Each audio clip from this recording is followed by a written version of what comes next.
Junto a los torpedos.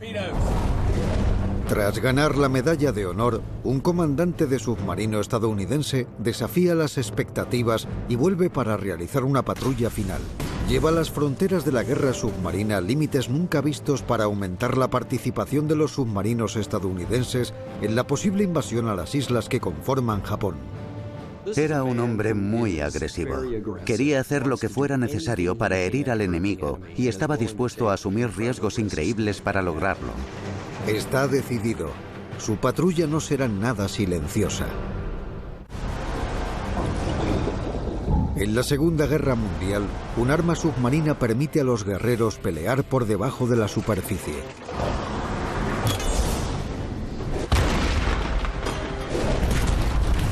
Con astucia, fuerza y tenacidad, sus enemigos contraatacan.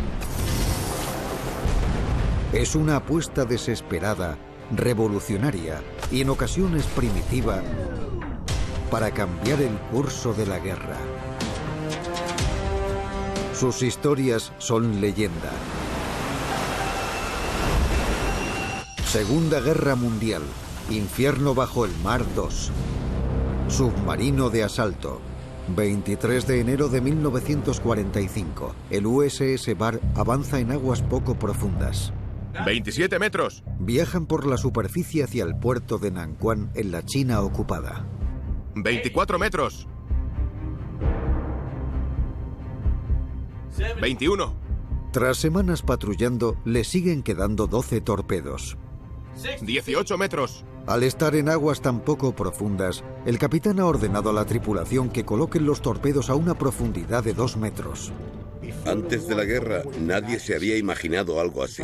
De hecho, había capitanes de submarino que habían hablado de la posibilidad de operar en la superficie de noche, y a todos se les había llamado locos. 12. La dificultad preocupa a un nuevo miembro de la tripulación. Capitán. El capitán del Bar, el comandante Eugene Flacky, es todo un veterano de guerra. Lleva sirviendo a bordo de submarinos desde antes de que empezara la guerra. El radar bajo el submarino ayuda a la tripulación del puente de mando a saber lo que tienen delante. Capitán, el puerto está lleno de barcos, 16 kilómetros. El radar revela un grupo de 30 barcos amarrados con una separación de unos 400 metros. Junto a los torpedos. Flacky debe llevar a cabo su plan cuidadosamente. La tripulación calcula que el conjunto de barcos forma un blanco de casi 4 kilómetros de ancho. Planean dispersar los torpedos con la esperanza de que impacten en más de una embarcación. Tras el ataque, deberán retirarse a unos 30 kilómetros a través del mismo canal poco profundo. Disparad el 1. El 2. Lanzan varios torpedos en un abanico de unos 3 kilómetros. Disparad el 3. Disparad el 4. Timón a la derecha. Con un rápido giro, disparan los torpedos de popa y se preparan para una huida rápida. Disparad el 7. El 8. Los torpedos han salido bien.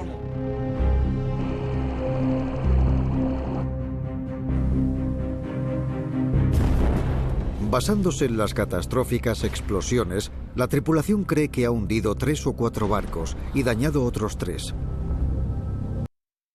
Espías locales confirmarían ese resultado después del ataque. Este logro es algo notable, sobre todo para ser enero de 1945. Era como un arma de doble filo. Por un lado, su misión había tenido un gran éxito.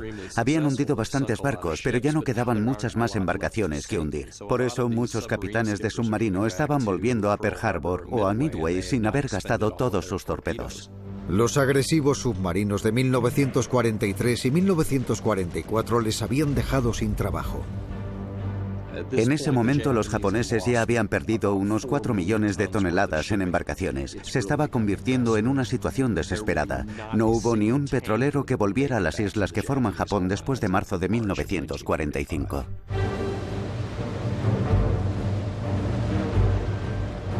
Los inteligentes esfuerzos de Flacky valen la pena. Cuando el USS Bar vuelve a California para una revisión, a la mitad de la tripulación se le concede un mes de vacaciones. Citan a Flaky en Washington, D.C. y le otorgan la Medalla de Honor, el mayor reconocimiento militar de Estados Unidos. A ella hay que sumarle varias cruces de la Armada y menciones presidenciales por sus patrullas anteriores. Sin embargo, el comandante de la Fuerza Submarina no sabe si enviar a un galardonado con la Medalla de Honor de vuelta al mar, ya que teme que no vaya a regresar. La aprobación inicial de Lockwood sobre la quinta patrulla de Flaky se debía a que sentía mucha admiración por el éxito que había conseguido. Sin embargo, empezó a replanteárselo. Los psiquiatras dijeron que no era un buen plan. Intentan enviar el USS Bar a una zona de patrulla segura y alejada de peligros, pero Flaky quiere probar algunas de las ideas en las que está pensando. Aunque era un oficial de mando con mucha experiencia, siempre tenía nuevas ideas que poner en práctica con el submarino. Bombardeos en la costa, ataques con cohetes o pelotones de abordaje. Finalmente, Lockwood acepta. Se da cuenta de que lo que va a intentar hacer el comandante Flaky con un submarino podría ser muy ventajoso para las fuerzas submarinas. Junio de 1945. La batalla de Okinawa, al sur de las islas japonesas, continúa. Nadie sabe cuánto tiempo va a durar la guerra. El comandante Flaky y su tripulación parten de Pearl Harbor a bordo del USS Bar en su 12ª patrulla de guerra. Flaky demuestra enseguida que aún está dispuesto a arriesgar su pellejo. Hace una apuesta con un miembro de su tripulación. Afirma que van a hundir 15 barcos durante esa patrulla. Pero en ese punto de la guerra, encontrar 15 barcos que hundir no es una tarea fácil. Señor, ha llegado esto. De camino, Flaky recibe un mensaje de Lockwood. Contiene una orden para formar un escándalo en la costa este de Japón para alejar a los barcos y aviones nipones del estrecho de la Pérouse. Un grupo de 9 submarinos estadounidenses necesita salir de aguas japonesas.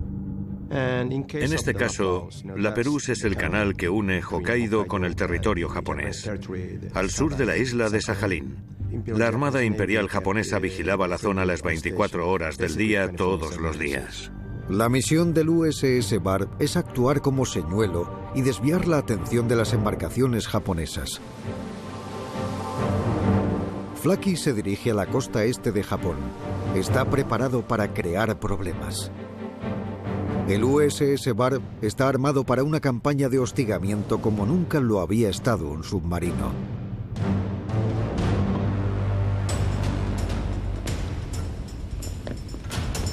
Usando sus 2 cañones en cubierta, anuncia su presencia hundiendo 2 lugres, unos barcos pequeños que se usan en aguas costeras. ¡Fuego! ¡Fuego! Tras hundir los 2 barcos, siguen su camino hacia el sur por la costa. Era consciente de que a los japoneses les faltaban recursos. Si él aparecía en lugares diferentes en un corto periodo de tiempo, tendrían que repartirlos aún más. El ataque relámpago de Flaky podría tener otras consecuencias inesperadas para el movimiento de las tropas japonesas. La invasión del Barb paralizó el transporte entre Hokkaido y Sajalín durante varios días. Además, hizo que las fuerzas armadas se trasladaran al sur desde Sajalín hasta Hokkaido para prepararse ante la invasión estadounidense al territorio japonés. Tras atacar la costa, Flaky se dirige de nuevo hacia el norte para alejar a los buques de guerra nipones del estrecho de la Pérouse. 22 de junio. Es la 1 de la madrugada. El Barb se acerca sigilosamente al puerto de Sari, mientras la ciudad, de 20.000 habitantes, duerme. Las fábricas saturan la línea de costa. Destruirlas causaría muchos daños a las industrias japonesas. Usando el USS Barb como base, la tripulación se prepara para un ataque sin precedentes. Flaky planea bombardear el puerto con cohetes de gran potencia y cabeza explosiva. Diseñados inicialmente para que los lanzaran aviones de combate, estos cohetes también se habían usado en una barcaza de desembarco en el ataque de Okinawa un año antes. Pero ningún submarino ha lanzado nunca un ataque con cohetes desde su cubierta. Colocan el Bar a unos 4 kilómetros de la costa mirando hacia la ciudad. A la 1:50 de la madrugada, Flaky ordena preparar los cohetes. Saunders, el responsable de los mismos, coloca un lanzacohetes y prepara 12 proyectiles. Debajo de la cubierta también se están preparando. Flaky sabía que la moral era un aspecto muy importante en un submarino. Obviamente, las patrullas de guerra suelen ser muy largas y vivían en un espacio muy reducido. Flaky tenía la costumbre de meter cerveza en el camarote de sus oficiales para que después de un ataque exitoso pudieran recompensar a sus tripulaciones. Se supone que no podía haber alcohol en los submarinos estadounidenses, pero Flaky se saltaba las normas en ese aspecto, porque sabía que la moral era algo más importante. Flaky ha luchado mucho para aumentar el papel de los submarinos más allá de hundir buques mercantes. Ahora tendrá que esperar para ver si su plan termina en éxito o fracaso. Junio 1945. En el extremo norte de la isla japonesa de Hokkaido, un comandante estadounidense prepara un ataque nunca visto desde un submarino. Nunca se había realizado un ataque con cohetes desde un submarino. La Armada estadounidense estaba empezando a usar cohetes en barcos de superficie. Hacerlo en un submarino era algo totalmente nuevo. Cada cohete estabilizado por rotación mide casi 1 metro, y su cabeza, su motor y su mecha contienen más de 4 kilos de TNT.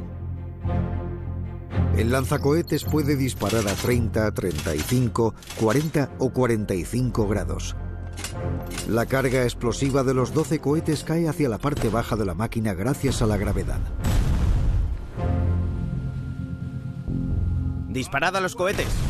Una explosión de luz blanca ilumina la cubierta cuando los 12 cohetes salen disparados y se pierden en la oscuridad de la noche. El estruendo de las explosiones rompe el silencio. Y el USS Barb se retira antes de que sus enemigos aparezcan en escena. Al acercarse a mar abierto, Flaky y su tripulación celebran su logro.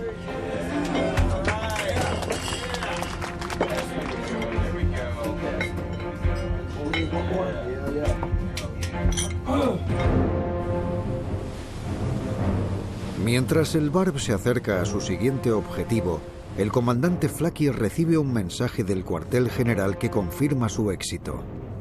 3 destructores japoneses han salido de la Perús para vigilar la costa norte de Hokkaido. Y lo que es más importante, el rastro de destrucción del Barb ha atraído toda la atención de sus enemigos. Mientras varios barcos buscan a Flaky y a su tripulación, un grupo de submarinos estadounidenses puede escapar por la superficie a través del estrecho de la Perús. Su misión ha sido muy eficaz. ¡Despejad el puente!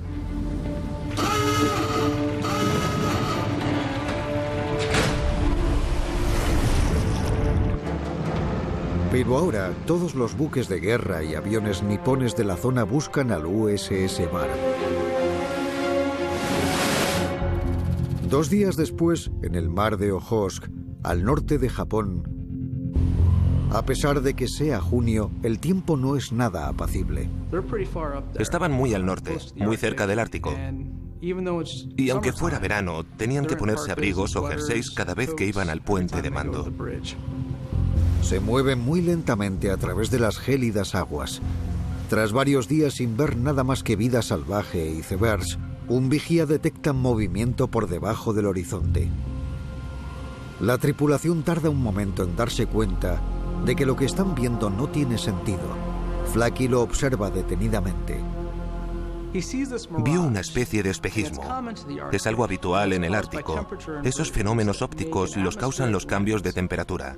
La gente ve imágenes que deberían estar demasiado lejos, pero lo hacen por encima o por debajo del horizonte, o hasta invertidas, como si fuera un espejo deformante.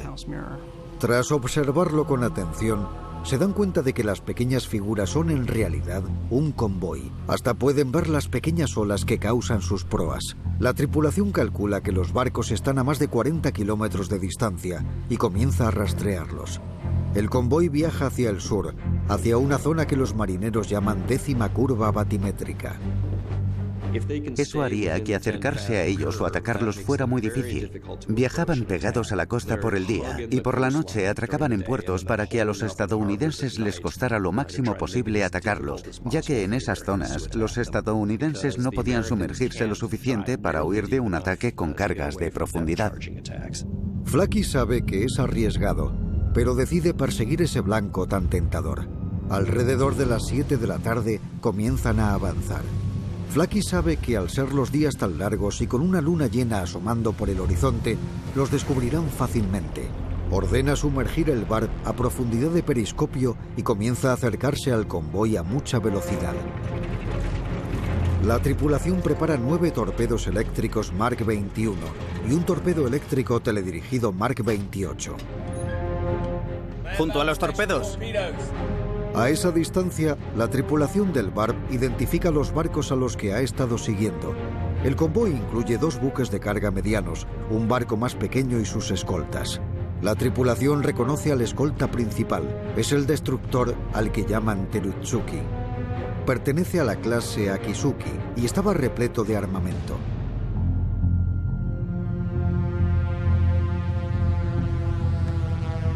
El planteamiento del ataque sobre el convoy parece ideal.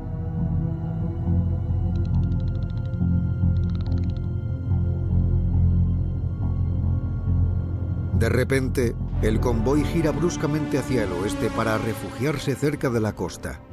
El barb pierde su oportunidad. Baja del periscopio. Con los barcos fuera de su alcance, Flaky ordena avanzar para intentar colocar el submarino en una buena posición para un ataque al día siguiente cuando los barcos se adentren en aguas más profundas. Poco antes de las 8, a la mañana siguiente vuelve a ver el convoy. Al poco tiempo, aparece un avión de vigilancia. El avión antisubmarinos detecta perfectamente el casco gris del barb en el fondo marino poco profundo y le lanza 2 bombas aéreas.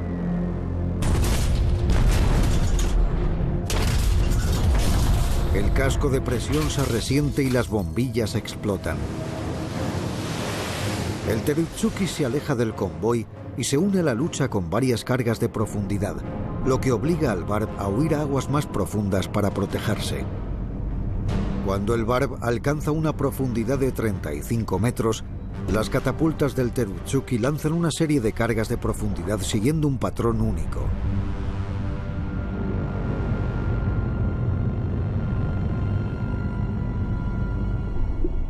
Estas explotan por encima, por debajo, por delante y por detrás del submarino, destruyendo todo a su alrededor.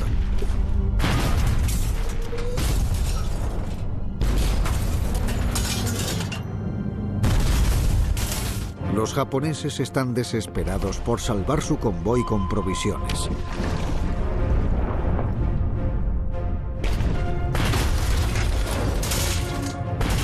Hundir el USS Barb ayudaría a proteger su valiosa carga. 27 de junio de 1945. Están atacando al USS Barb en una remota isla en el norte de Japón. El comandante Eugene Flaky tiene que encontrar la manera de escapar de un destructor de escolta. Se adentra en aguas más profundas con la esperanza de que así el submarino sea menos visible para el avión que tienen encima. Flaky también espera esquivar las cargas de profundidad y cuenta con una nueva tecnología que podría ayudarle. Un indicador de dirección de cargas de profundidad utiliza el sonar para determinar la dirección general de las explosiones. Los hidrófonos están colocados en el exterior del submarino, a estribor, a babor, en la proa, en la popa, uno en la parte superior y 2 en la inferior. Cuando una carga de profundidad explota, el hidrófono más cercano recoge primero la onda expansiva. Después activa un monitor dentro del submarino. La tripulación del barb dibuja el patrón de las cargas de profundidad y usa la información para huir. El ataque termina por fin.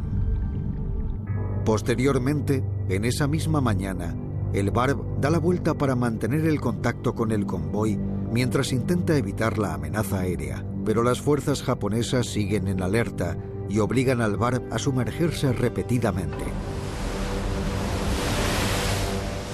Al día siguiente, el Barb tiene que sumergirse aún más por culpa de los aviones de vigilancia y los buques escolta. Flaky espera poder volver a atacar el convoy, por lo que en vez de escapar a una zona segura, decide mantenerse sumergido. Pero al ser un submarino de clase Gato, el Barb solo puede mantenerse bajo la superficie durante un periodo limitado de tiempo. Mientras está sumergido, los motores eléctricos funcionan con baterías que solo se pueden recargar en la superficie. El oxígeno del aire también se puede acabar. La tripulación no necesaria debe permanecer en sus literas para minimizar la cantidad de aire que respiran. Tras 18 horas seguidas y al llegar la noche, el USS Barb por fin puede emerger. Abren las escotillas para dejar pasar el aire fresco.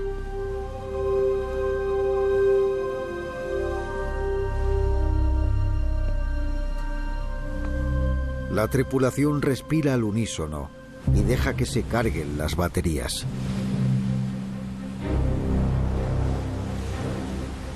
Alrededor de la 1 de la madrugada del 29 de junio, el USS Barb por fin se acerca lo suficiente al convoy como para entrar en acción. Flaky se adentra en aguas menos profundas para el ataque. A sus puestos. De nuevo, el Terutsuki se dirige hacia el Barb con un avión antisubmarinos pisándole los talones. Flaky tiene que superar al destructor para acercarse lo suficiente y lanzar un ataque sobre el convoy. Para ello prepara un difícil disparo frontal contra la parte más estrecha del barco. Bajad el periscopio. En ese mismo instante, el avión lanza 5 cargas de profundidad contra el submarino.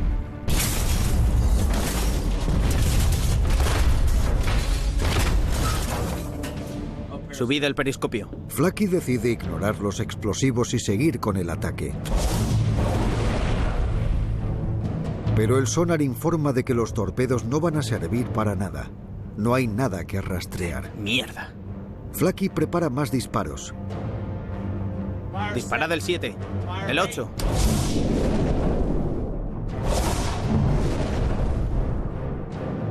Lanzan los torpedos a demasiada profundidad y estos pasan por debajo de la quilla del barco. El Terutsuki les pasa justo por encima. Bajad el periscopio. Esperad todos. Otra serie de 8 cargas de profundidad golpea al submarino.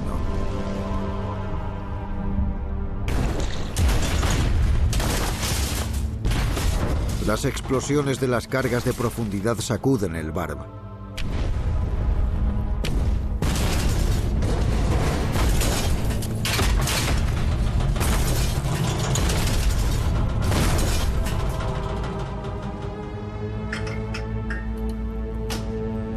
A pesar de las cargas de profundidad, Flaky dispara otro torpedo.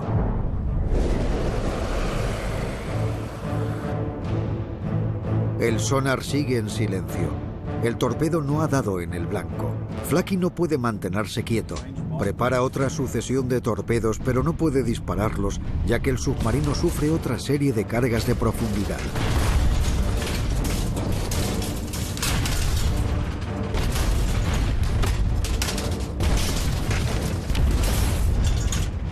Flaky está decidido a hundir el barco y quiere acercarse lo máximo posible antes de lanzar su próximo ataque para garantizar el éxito. Sabe que los torpedos necesitan recorrer unos 500 metros para activarse. Mientras el barco los persigue, Flaky espera hasta el último segundo posible para disparar. Disparad el 1. Lanza otra serie de torpedos a la proa del destructor.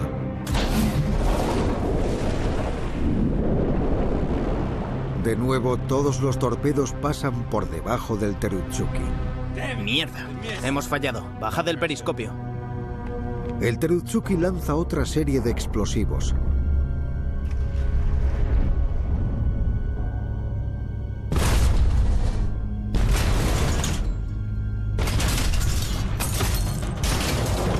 El comandante Flaky se encuentra en una situación desesperada. sus torpedos han fallado, por lo que debe encontrar la forma de escapar. El USS Barb está sufriendo un ataque en aguas poco profundas. Escapar de ahí no será fácil. Flaky tiene una opción: un señuelo. Hay varias maniobras que puedes hacer para intentar escapar del sistema de sonar enemigo. Por ejemplo, puedes intentar crear un submarino falso que atraiga la atención del sonar mientras tú huyes de la zona.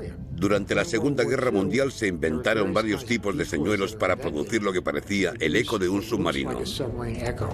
Flaky ordena a la tripulación que se deshagan de los señuelos mecánicos del Barb, creando una nube de burbujas del tamaño de un submarino. Todo recto durante 40 segundos. Timón a la derecha. En un intento desesperado por salir vivos de ahí, el USS Barb ejecuta una serie de giros bruscos mientras lanza el señuelo que llena el mar de burbujas y sonidos muy fuertes. Parad todos. Timón a la izquierda. 1 minuto.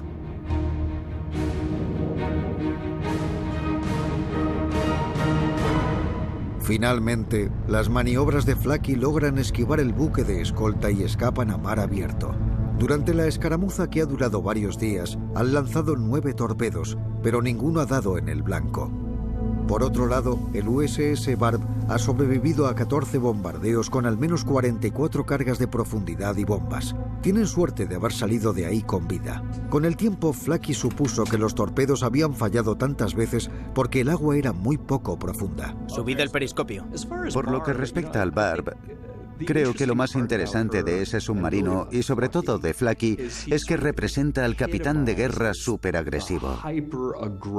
Era el tipo de persona que tenías que poner al frente de una de esas embarcaciones, porque eran muy peligrosos cuando se escondían, y los riesgos que asumían eran terriblemente altos. Era un hombre muy agresivo, quería hacer lo que fuera necesario para herir al enemigo, y estaba dispuesto a asumir riesgos increíbles para lograrlo. 4 días después, el Barb detecta otro barco.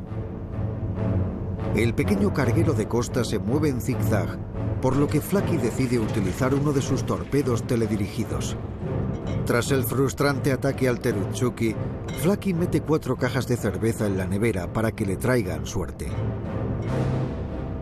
El USS Barb dispara el torpedo teledirigido,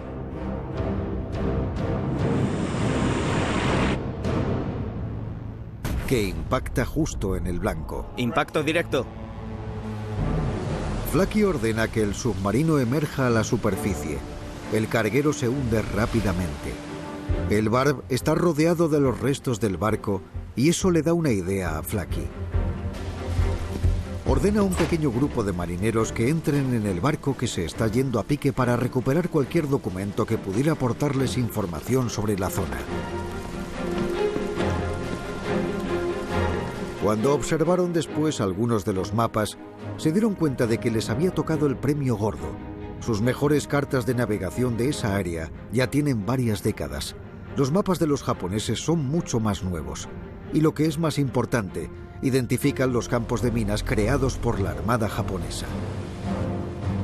Del 29 de junio al 18 de julio, Flaky emplea su arsenal completo de cohetes, cañones de cubierta y torpedos. Hunden un carguero, destrozan un puesto de comunicaciones, unos barracones del ejército y arrasan un pueblo lleno de fábricas. La respuesta militar es inexistente, y por una buena razón. Con la reciente caída de Okinawa el 21 de junio, la guerra ha entrado en una nueva fase. El gobierno japonés y el cuartel general imperial comenzaron a conservar todos sus recursos y bienes para prepararse para la invasión estadounidense. Por eso, aunque ocurriera algo, no había ninguna respuesta militar. Aunque sabían que había submarinos estadounidenses en la zona, no hicieron nada al respecto. Los informes de la Armada japonesa sobre los ataques llegan a oídos de Lockwood, quien a su vez pide un informe de las actividades del Barb.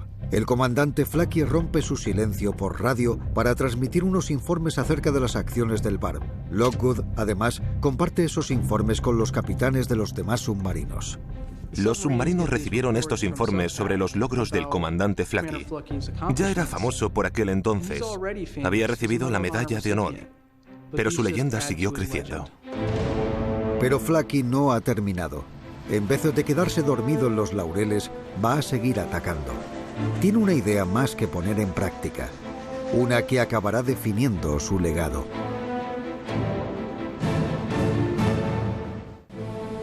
...18 de julio de 1945... el USS Barb se encuentra en la costa este del norte de Japón.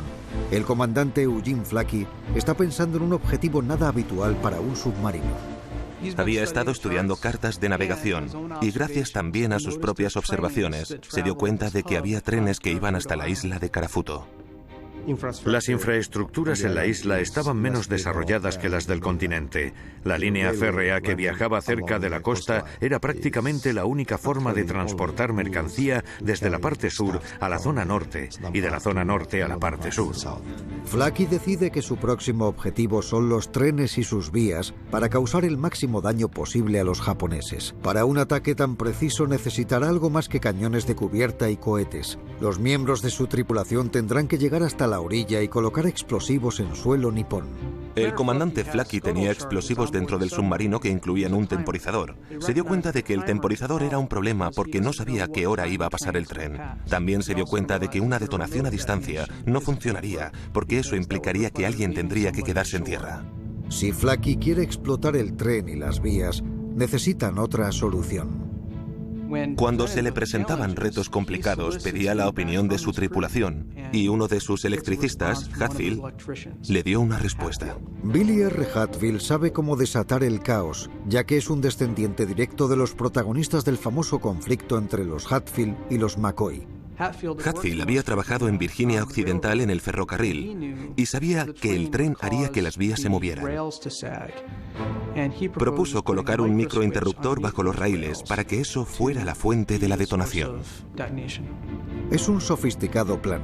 Usará uno de los 55 explosivos que hay en todos los submarinos en caso de que haya que destruirlo antes de que caiga en manos enemigas. Hatfield hará que el microinterruptor active el circuito explosivo y lo traslade a un bloque de madera. Debería funcionar de la siguiente manera.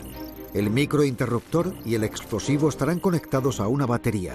Cuando el tren pase por encima, el leve movimiento de la vía presionará el microinterruptor y activará el circuito, provocando la reacción necesaria para detonar los explosivos. Durante 4 noches, preparan, observan el tren y esperan a que el tiempo cambie. El comandante Flaky esperaba que hubiera alguna noche nublada. En esa época del año había luna llena, y eso es bueno para los amantes, pero muy malo para enviar una tropa a tierra firme. Empleó ese tiempo en el que estuvo esperando a la noche adecuada para formar a la tripulación acerca de las armas, los mecanismos y las herramientas que iban a necesitar. Sus hombres fabricaron algunas de esas herramientas, doblando sus placas de cubierta y cortándolas con forma de palas y picos. El 22 de julio, tras 4 noches con lunas brillantes, bajan las temperaturas y aparecen algunas nubes. Al igual que en otras misiones, ordenó meter 4 cajas de cerveza en la nevera.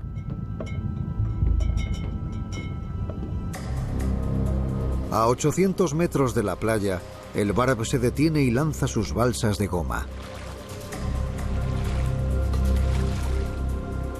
Que la noche esté tan oscura significa que los asaltantes tendrán poca visibilidad.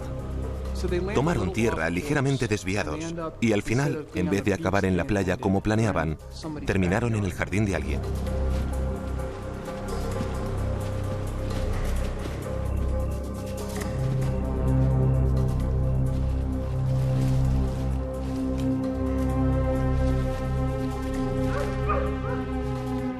Escucharon ladrar a un perro y alguien encendió una luz. Obviamente fueron momentos angustiosos.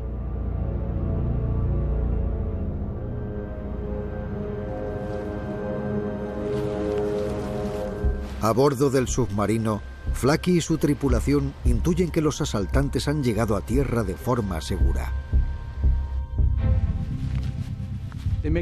Lograron salir del jardín sin que los vieran, pero se toparon con unos juncos. A través del periscopio parecían hierbas altas, pero hicieron mucho ruido al pasar por ahí.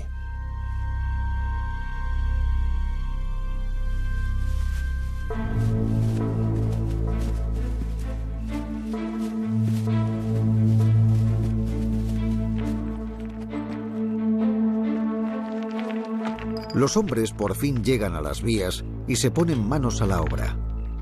En ese momento, 3 personas se pusieron a excavar y quitar las piedras. Usaron las herramientas que ellos mismos habían fabricado a bordo, pero hacían mucho ruido. De repente, el maquinista John Marcuson los detuvo. Marcuson pensó que había una torre de agua al final de las vías. Descubrieron que en realidad era una torre de vigilancia y que había gente dentro. Como estaban haciendo mucho ruido con los picos y las palas, decidieron seguir quitando las piedras con las manos.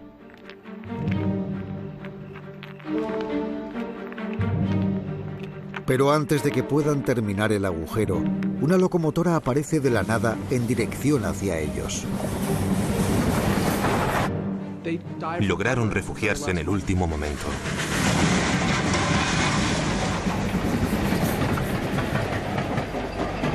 Cuando el tren pasó, el ingeniero sacó la cabeza por la ventana. En ese momento pensaron que les habían descubierto. Cuando el tren ya ha desaparecido, los hombres vuelven al trabajo. Tienen que excavar un agujero para la bomba y las baterías.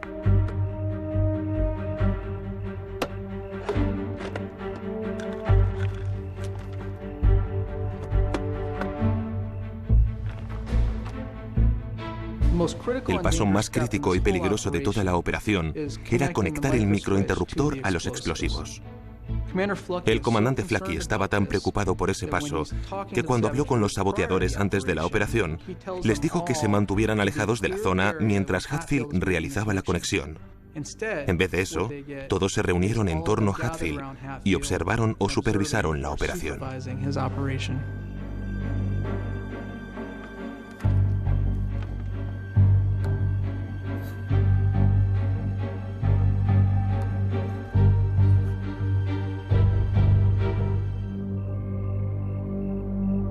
Con la bomba conectada, los asaltantes salen corriendo hacia las balsas.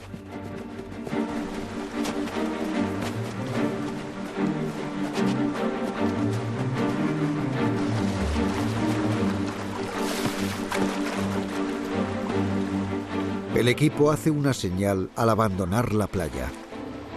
Ahí están. El submarino se acercó mucho a la orilla, pero para tripulaciones sin experiencia con balsas de goma, controlarlas puede ser todo un reto. 1:45 de la madrugada. Una estela de humo blanco aparece de repente de las vías del tren. Era un tren que se dirigía al norte, cargado con personal militar. Llegaron en el peor momento posible.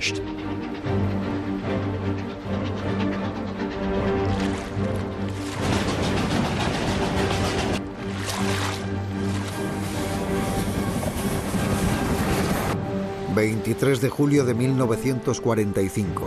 Karafuto, norte de Japón. El submarino estadounidense USS Barb abre nuevos caminos al igual que su tripulación. Un comando intenta convertirse en la primera tripulación de un submarino que va a atacar un tren. Mientras huyen, un tren aparece en la vía en dirección al dispositivo explosivo que acaban de colocar.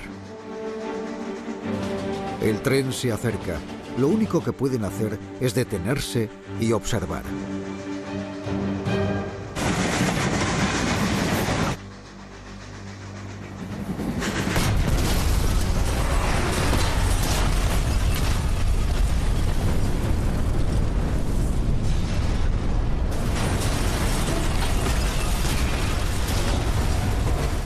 El informe del Barb explica que los restos del tren salieron volando a unos 60 metros de distancia. El resultado fue un incendio muy grande. Se produjeron muchas explosiones secundarias, por lo que tuvo que ser algo bastante espectacular.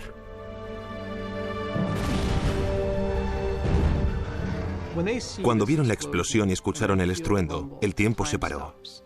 Se quedaron congelados mirando la escena hasta que volvieron a ser conscientes de la realidad y empezaron a remar de nuevo. El comandante comenzó a maniobrar el barco para salir de ahí.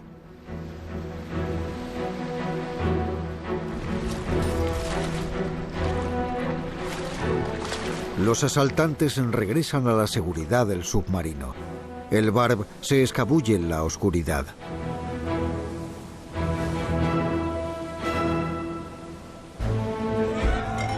De vuelta al mar, la tripulación celebra un triunfo histórico.